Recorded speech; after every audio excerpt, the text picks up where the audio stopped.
Well, hi everyone, and welcome to the Gospel Coalition Australia's Everyday Conversations, conversations about life and faith during COVID-19.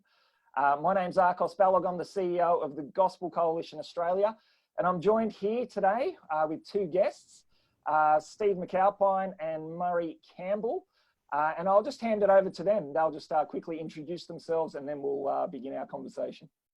So Steve, over to you. Yeah, Steve McAlpine, living in Perth, the other side of Australia to these other two fine gents. I work part-time as a pastor in a church and also for a national organisation, City Bible Forum, in a group called Third Space, which is an evangelistic organisation. So that's what I do. Awesome. Thanks, Steve. Murray? Murray Campbell. I live in Mentone. It's a suburb in the great city of Melbourne. The lead pastor at Mentone Baptist Church, where I've been for the last 15 years, and I like to do a little bit of writing on the side. Awesome. All right, we'll hook into the conversation. And today we're talking about what Australia might look like post-pandemic. We're going to do some prophesying. Neither of us are prophets or sons of prophets, and we all work for non-profit organisations, but we'll see where this conversation lands. So I'll throw it over to you, Stephen. What do you reckon some of the salient features of our post-pandemic Australia might look like? Well, I think one of the immediate ones will be the mental health crisis that's coming. It's my wife, who's a clinical psychologist, said it's the second wave of disaster coming upon us. She's never been more booked out than she has the last 4 weeks ever. And nothing seems to be changing that. All the stats say that's heading in that direction. The anxieties and pressures that were there beforehand are going to ramp up, plus a whole bunch of new ones, I think. This has shaken people up, and that the earth tremors from the aftershocks from the earthquake are going to go on for a long time. So I think mental health issues, and I think there are associated issues with that, as I think Murray would think that too. Yeah, very much so. Yeah, I think the way that we relate socially is going to change. It's hard to gauge what that will look like. And I think it may return to some sense of normality, maybe in a couple of years' time. But in the meantime, I think people are going to be wary about how we relate to each other physically, how close socially. And of course, we are social beings. And we need that sort of face-to-face interaction, physical interaction, with one another. And if we're unable to do that, or to do that at a distance, it is going to impact our well-being as well as our emotional and our mental well-being. Yeah, I think that's a good point. I mean, I've been walking around the shop when I have gone to the shops very rarely, and everyone looks like a mini cruise ship. I'm looking at them going, and that changes how you feel about people, and also how you've already got a sense of fight or flight mechanism going, and that's a tiring thing to have, and that's going to spread out, I think, across the culture. As well as good things. There's good things from relationships of walking around the streets at the moment saying hi to everyone. Yeah. That's right. There's a newly found kindness and interest in people. Yeah, but that wariness though of, can I trust that person? Is it safe to be up close to them though? That is going to have that sort of negative impact. Yeah. Awesome. Well, I think for me, I wonder if one of the things that we'll see moving out of this pandemic is how Australia moves into what one person called a post-secular society, where the idea of the spiritual, dare I say, even the religious, is just something a bit more normal to people's lives, as they see that the secular progress narrative has sort of broken down and hasn't delivered what they thought it would. The idea of comfort and security not being around in the way they thought it would have been around. I wonder if that's going to be one of the features we're going to see. Look, I think that's a really good point, because as you look at secularism anyway, it's always pitched itself as a cable car ride going like that and towards progress, but it's more like a roller coaster. It's all over the place, secularism. So there's rapid discontinuous change.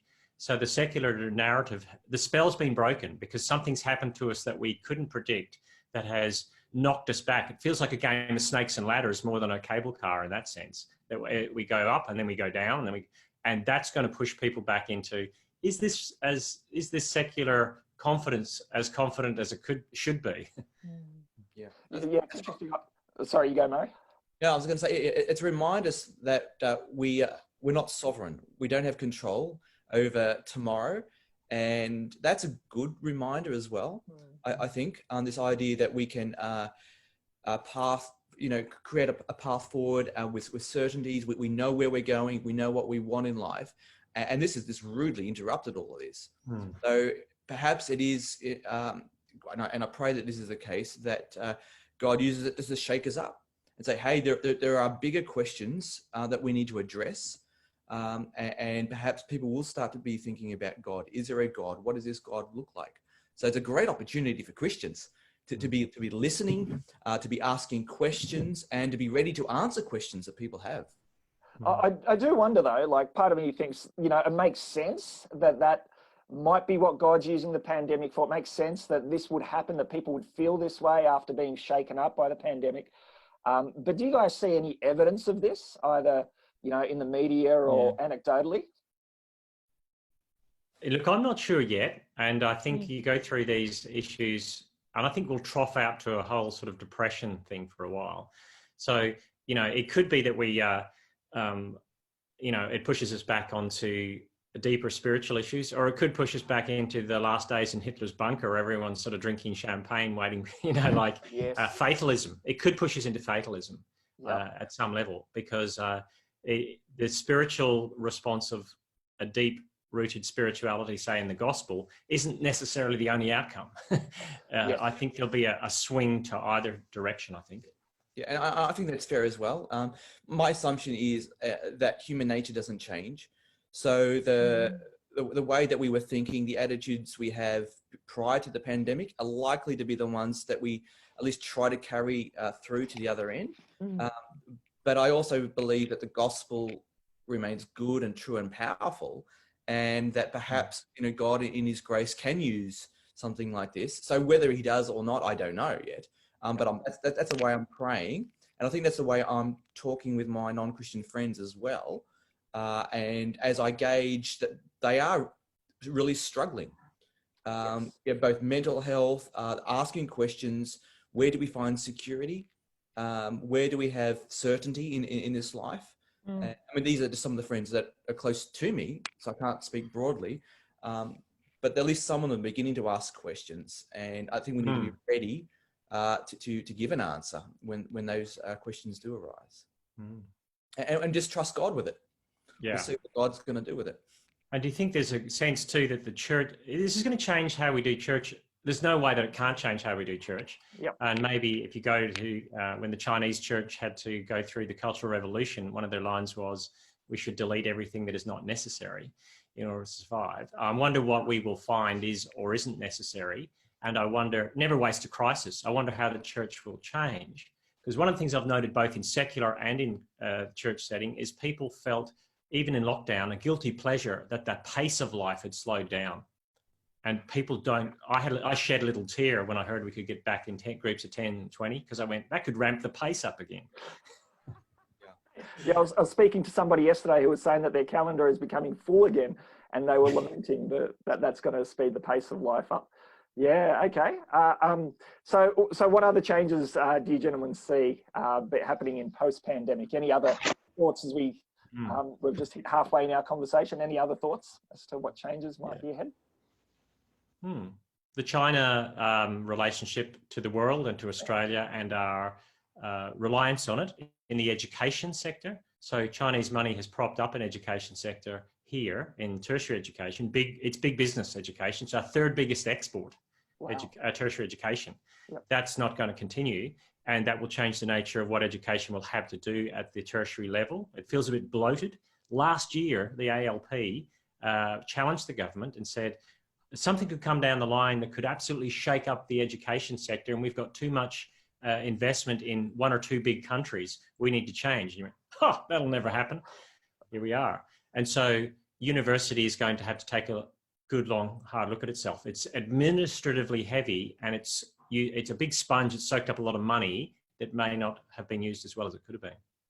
Yeah, wow. And so what might be the implications of that for wider society? Do you think how might that play out outside the university sphere? Well, I mean, Murray, you answer this. Tell me what the Melbourne universities are like. I do think one of the positives that might come out of that for universities is that they realign or change their model from, I think it has been largely a business model, for the last couple of decades, about making money. How do we invest to make money? And so there has been a great reliance upon our international students. And I think having international students coming to Australia in their thousands is a great blessing for a whole range of reasons. But I think there's a good opportunity to change the model to a more traditional understanding of universities. They've been existing for learning, places of discovery, rather than trying to have a large profit margin. So there may be a benefit there. But it is also an opportunity, again, to think of our relationship with China. Now, I'm not an expert in geopolitics, but one thing I know is that when there's a bully, you don't try to appease them, you stand up to them. And I think for far too long in Australia and other Western countries, we've just been trying to appease China. And it's crazy. China for decades has proven itself to be untrustworthy. There are a million Muslim people in northwest China been held in concentration camps, or re-education camps, and we just allow that to blow over us as though it's a non-thing. China's track record for religious freedom, the way that they even today are continuing to clamp down on churches and Christians in the country. It's as though we've been able to ignore all of those issues. But now with coronavirus, they've been proven to be untrustworthy again. And so I think it is an opportunity for us to say, okay, so how do we deal with China? Now, they are an important trading partner with Australia, so we depend on them economically. But is this an opportunity for us to revisit the way that we relate to them politically, economically? And I think it's important because, again, you don't try to placate a bully, you stand up to them. So China being an issue there, yeah, that's certainly going to happen at the national level, isn't it? As we head into the final few minutes, I guess the one question I had, and I think, Murray, you touched on this at the start, is just the issue of loneliness. Loneliness was at epidemic proportions as we went into this crisis. But I wonder, coming out, is there going to be a real move by people to think, yeah, I need to connect with people again and join organisations? Will we see the nurturing and rise again of clubs and so forth, the mediating organisations in society? Or will this crisis actually make the loneliness epidemic worse as we come out? What are your thoughts? I think you can have two opposing trends happening at the same time. So my suspicion is that on the one hand, people are going to be jumping at the opportunity to be connecting once again, and others are going to be more wary and perhaps keep at a distance, and which of course is going to just reinforce that sense of loneliness. So I suspect there's going to be a bit of both, and I think that they will just continue for an extended period of time. I do think, and one of the things that we've noted here at Mentone is people in local streets are talking to one another. They're asking how people are going, offering meals to neighbours. There is a sense of we actually do want to connect, and we need those kind of relationships, and that's fantastic. And at the same time, others are thinking, is it safe to go out? Is it safe to be in someone's home again? And there is that uncertainty. So I'm expecting to see both those trends. Yeah, and I think that's I've seen that friendly neighbourhood thing, which feels a little bit more like 1950s, sort of Leave It to Beaver kind of America, and it just doesn't seem very Australian to me in that sense. The streets are usually empty in many respects, but I've really enjoyed it, and dogs have never been so exercised as they have. But I do think too that one of the things that saved us in Australia from a huge death toll is our we don't live proximus to it. We're spread out. Yes. 11,000 people per square kilometre in New York, and how many in suburbs in Australia? And even then, we aren't that tightly packed compared to other places like country towns. So living further apart has saved us, but it could wreck us at another level as well. So it's interesting. And everyone who says, "Oh, we've only had 100 deaths," well, if you want 10,000, to feel better about yourself, knock yourself out. But we've gotten away with it by living further apart, but that will have long-term ramifications as well in the way that Murray says. Yeah, sure. Okay. All right, we've come to the end of our time. Gents, thanks so much. It was lovely having this conversation with you. And for anyone listening, thanks for joining us for Everyday Conversations. Every Monday and Thursday at 12 p.m, they'll be posted on Facebook from a variety of different guests talking about life and faith during COVID-19. Thanks very much, gents. Thanks.